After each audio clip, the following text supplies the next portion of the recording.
Hi, my name is Jenna Nielsen, and I decided to do a video presentation because I feel like I'm better with speeches and my words. And I also kind of thought, because it's COVID-19, you probably want to see some faces and hear some voices.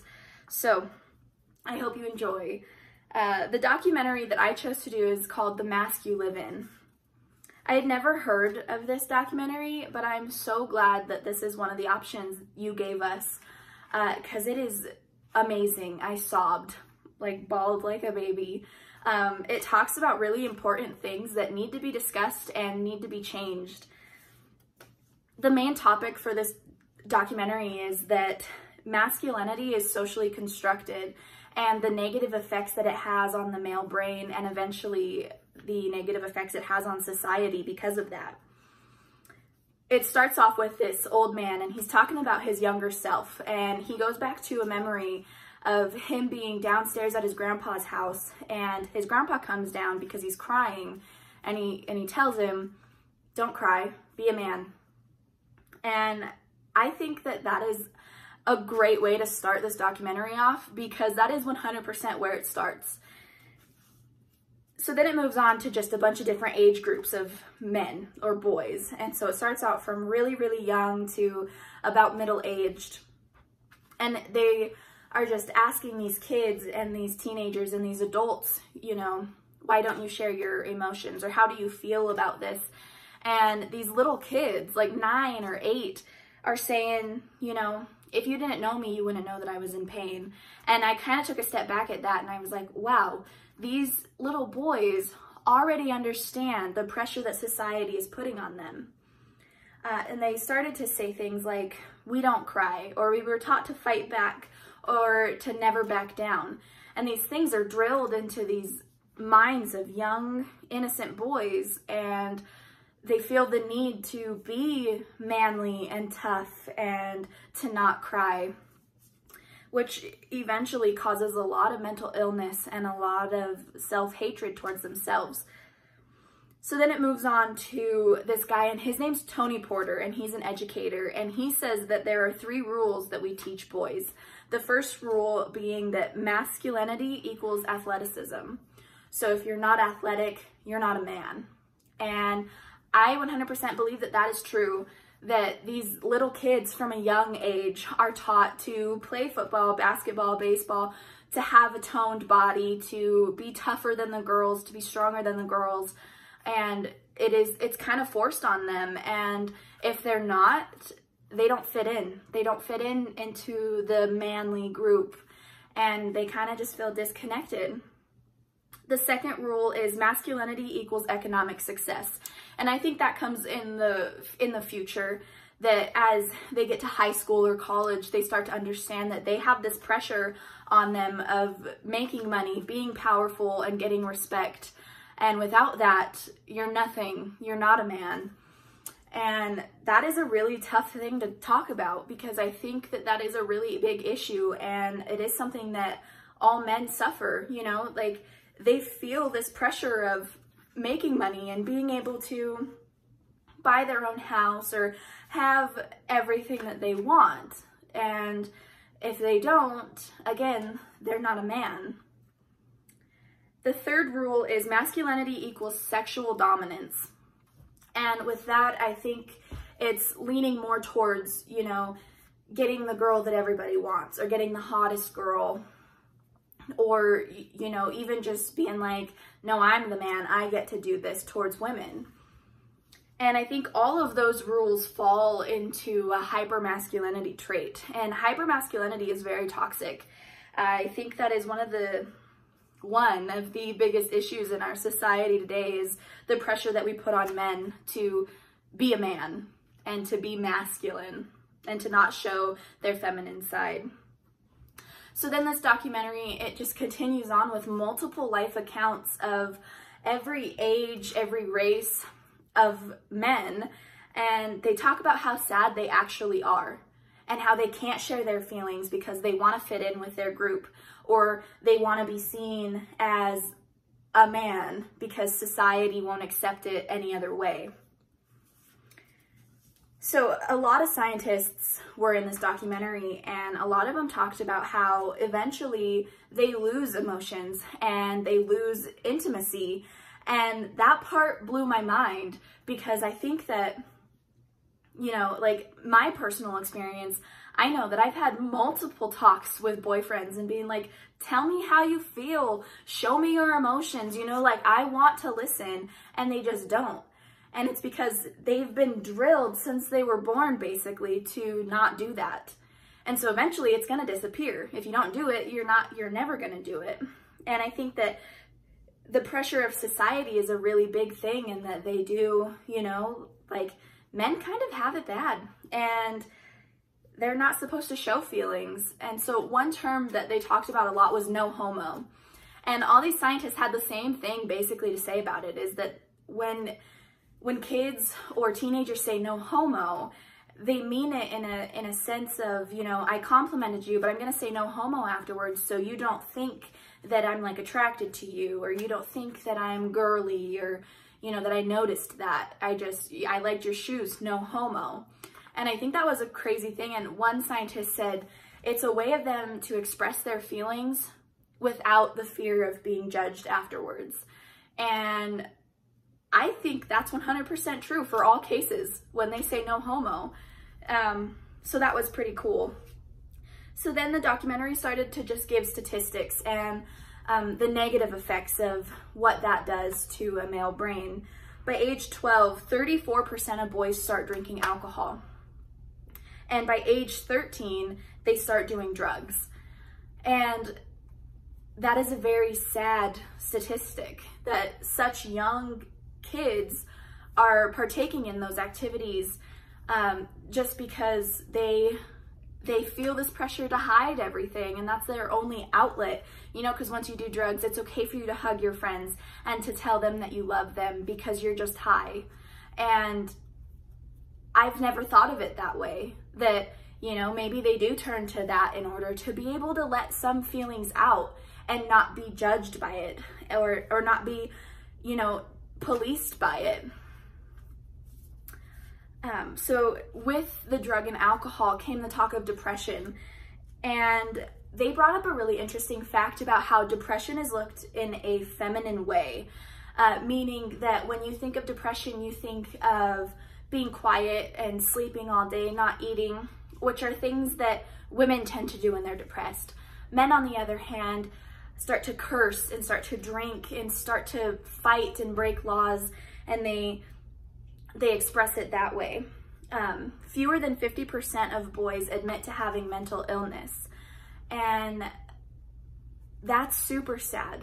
Mental illness is something that needs to be treated, and it needs the proper treatment. But if you're not willing to admit it, you're just going to always be struggling with that. And that is one pressure that we've put on them, is, you know, you're not going to be a man if you admit to that.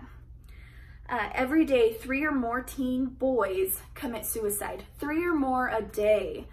And that to me is just crazy. And I think that number would lower drastically if we could teach boys that it's okay to have emotions, it's okay to cry, it's okay to grieve. Like, we're here to listen. The highest rate for suicide of boys is the age 20 to 24. And I think that's because they get to that age where they feel the pressure of being successful. That's the age where you have to decide what you're going to do for the rest of your life. You should be married, you should have kids, you should have your own home, you should have your own car. And I think because it's so hard to reach that nowadays, that it kind of ruins their self-confidence, and they think, you know, like, I'll never get that, I'll never be there. And so that makes a lot of sense to me, for that one to be the highest rate of suicide. So then the documentary started talking about Hollywood movies, and this is the part that I thought was the coolest part of the whole thing, because as a woman, I watch the movies and I'm like, oh, he's hot. Boys watch movies and they think, like, I need to be like him, and I've never thought that before, you know, because it's just a movie. But every single movie you watch is a dominant man, and that has guns, money, women, and that they, you know, they can fight, they save the day. All movies are like that. And I started to think, you know, what is that doing for the male image? What is that doing to their self-confidence as they watch these movies? Even if they don't think that it's happening way deep back there. So then it started to talk about video games and violence. So as I said before, it negatively affects the brain, and then it affects society. And so video games was one that was really interesting, because I know that there's like controversial ideas about video games, but it started to bring it up, and it said, you know, this is the only way that they can show emotions. As they sit and they play these video games and they mass murder people, they're letting out that rage and that anger. And one thing that I thought was super cool that was brought up was by this scientist, and he said, picture it this way. This teenager comes home and he puts in his headphones and he listens to rap music about killing people or drugs or money or women. And as he's listening to this music, he's playing this video game where he's killing innocent people, or he's killing bystanders, or he's in the military and he's doing crazy things. And you kind of sit and think, like, that is pretty violent. So then it dropped some crazy statistics. The average 18-year-old has seen 200,000 acts of violence, including 400,000 murders. That's all due to video games, social media, and movies. That's a lot of violence, and that is definitely affecting their brain. That is definitely doing something to when they're in a situation similar, it's the first thing they're gonna think of. They're also told that you don't let anyone disrespect you. And so I think the moment that someone does disrespect them, they turn to anger, they turn to rage, they turn to, I have to show my dominance so you don't ever disrespect me again. And in that case, that turns to violence and sometimes even murder. The youngest mass shooter was 11. The youngest mass shooter was 11. That was the part that really hit me, because that is so young. I have a cousin who's 11, and to think about him going out and shooting people is insane. And you think about these kids who are just so built up in this, like, not being able to share their feelings and having to be manly so they fit in. And some boys choose to not, you know. There are theater kids, there are poetry readers, there are painters that are men, and they don't fall into that masculine group, and they become outsiders. And what happens to outsiders? They get bullied, they have terrible mental illness, and they don't know how to deal with it. And to think that it happens at such a young age is insane. So then it starts to talk about porn. 93% of boys are exposed to internet porn. If they look it up or if they don't, it flashes up on their screen. They type in something in Google and it pops up. And I didn't quite understand where this was going until it started to talk about it more and more. 18% of boys have seen rape online. Exposure to pornography increases sexual aggression by 22%. So that goes back to being in high school and having that sexual dominance. Boys, especially now in this hookup culture, they go and they sleep with as many girls as they can in order to go back to their boys and be like, hey, guess what I did? And it gains them respect from them, from their boys. And porn has a lot to do with that. Like, it started to talk about how it just totally desensitizes them, and they start to look at women as objects instead of human beings and something that they can just take. And that goes along with violence as well. Some of the terms that boys use are like, I'd love to hit that, I'd love to tap that, I'd love to tear that apart. And if you pay attention to the words they're using, hit, violence, it, object, that, object, tear, violence. And I don't think that they mean to do that, but it is so ingrained in their brain that it's just there. They don't see humanity in girls And I think that that is higher than it's ever been, especially because of this hookup culture that we're in. One scientist called it the great setup. She said they're taught to reject feminine things. They're taught to reject femininity. And then we're shocked when they disrespect women. So they're told, don't cry, don't be a man, don't do this, don't do that. And so they grow up and that's what they do. And because of porn, because of video games, because of the things that we tell them as little children, that's all they know. And so it is like the great setup, and that definitely needs to change. So the ending of this documentary ended on a good note in a way. And it said that, you know, we need to fix this. We need to do something about this. And it started to say, you know, we need to teach boys empathy. We need to give boys permission to cry, to process grief, to show their emotions. And we can do that through good media, good technology. They call that the Representation Project.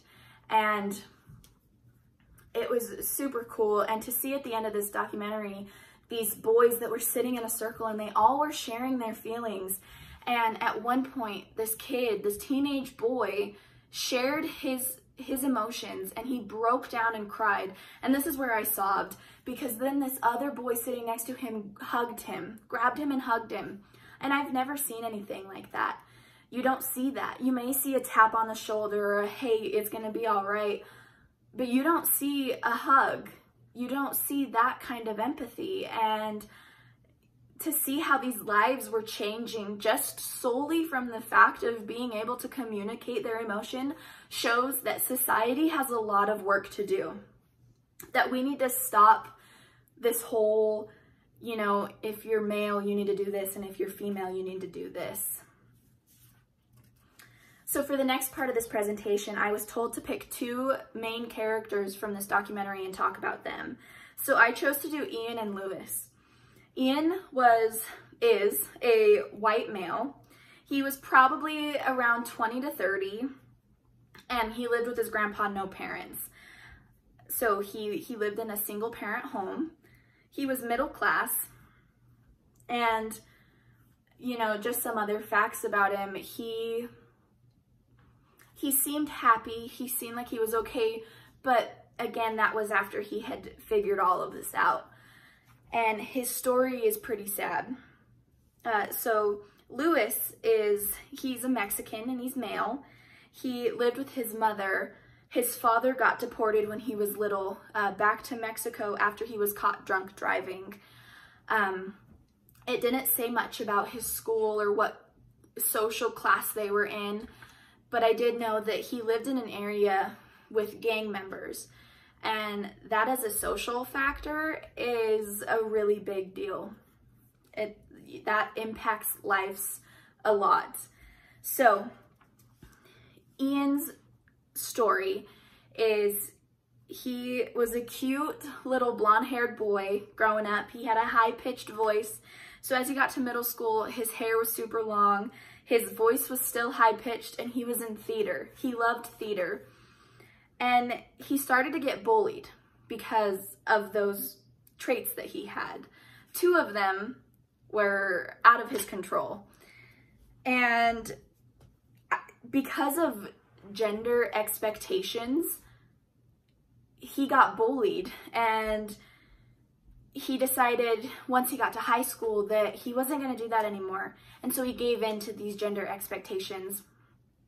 And he cut his hair. He quit theater, he played more sports, and he started dating the cheer captain.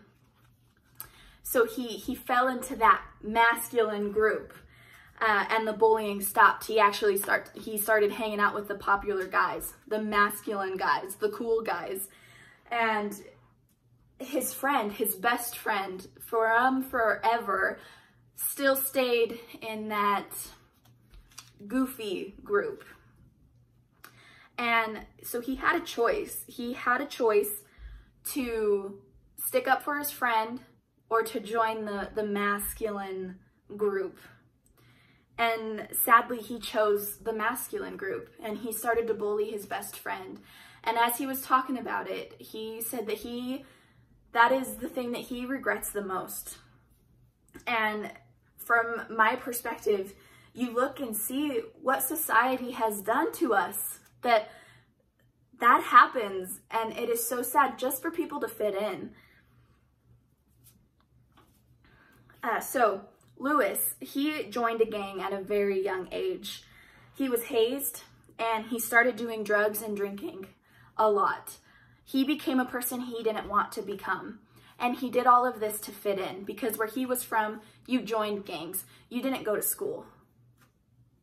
And so as he was talking about it, all he said was that he missed his dad, and he didn't know how to handle those emotions, and he wanted to fit in. He wanted to be socially accepted, so he did the things he did.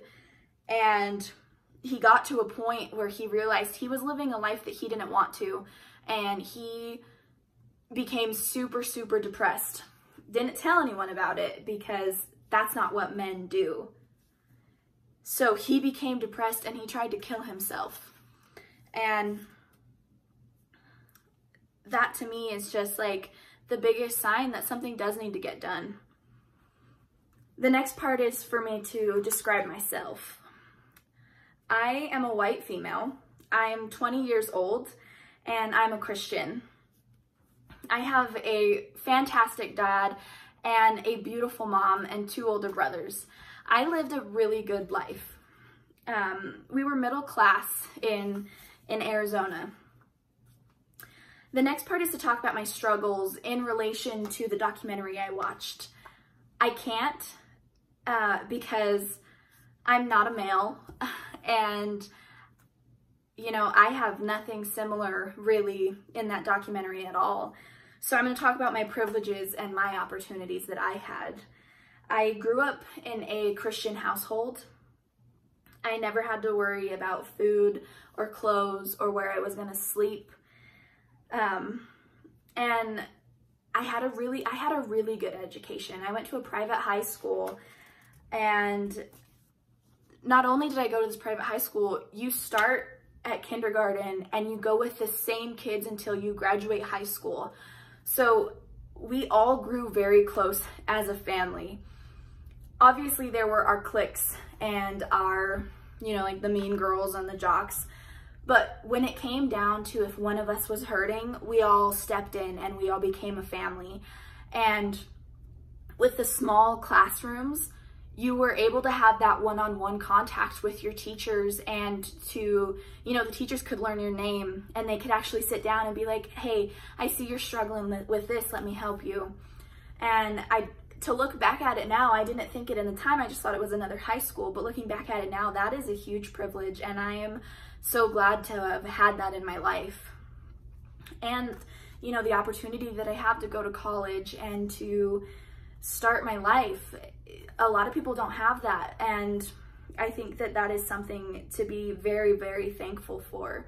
I had a really good life growing up. I never had to worry about, like, oh, my shoes are dirty, like I just always got new ones. I always was in fashion, I guess, like you always just had the new things, and I was able to participate in sports and to pay for the uniforms and to pay for the field trips and things like that, and a lot of people don't have that either. So I think that's probably my biggest privilege right there is my high school experience. The next part of this presentation is to talk about how I can relate to the 2 characters that I picked. My life kind of relates to Ian and Lewis, only in a few specific ways. Ian turned into somebody that he didn't want to in order to fit in. I definitely did that. I hid my religion in high school. I started hanging out with the mean girls, and I definitely became someone that I didn't want to be in order to fit in and to be cool and to be popular. I bought things that I didn't really like just because they were popular. So in no way really does it relate to him, but it does in a lot of ways, as to I changed who I was in order to fit in what society created as normal. With Lewis, he did drugs and drank to feel something, which I did. I graduated high school and I was like, dude, I never did anything fun. I never experienced anything. And my junior year of high school, I was drugged and raped by a guy, and 2 other guys were watching and videoing. And for the longest time, I just hid that, and I didn't want to tell anyone because of what society claims girls like me to be. We're fake. It didn't really happen. You were just drunk, you know. And I was afraid of those stereotypes. I was afraid to get labeled as that, so I didn't tell anyone. And I was just very much hidden in my emotions. And so I turned to drugs and alcohol, and just to feel something. And I totally understand where he was coming from with that was one way to show your emotions without being afraid to do so. Other than that, I don't think that I really fit in at all with their issues, other than society creating something and everybody else following along in order to fit in.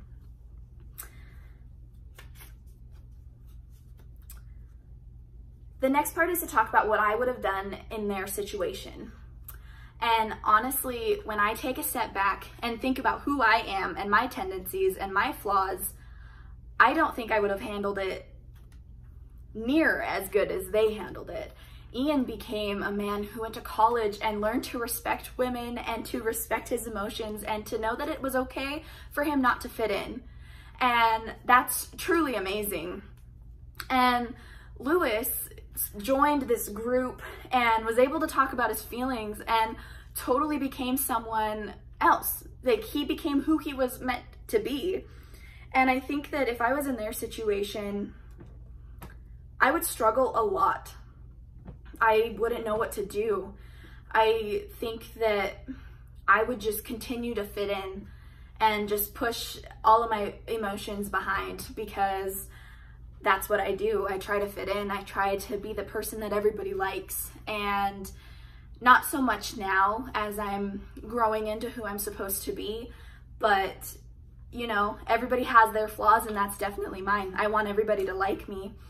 And so I don't think I would have looked for help. I don't think that I, would take a step back and realize what I was doing was wrong. I think I would just continue to do it.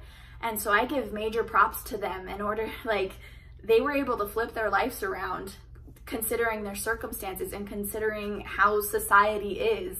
And that's amazing. And I'm so proud of them, and I don't even know who they are.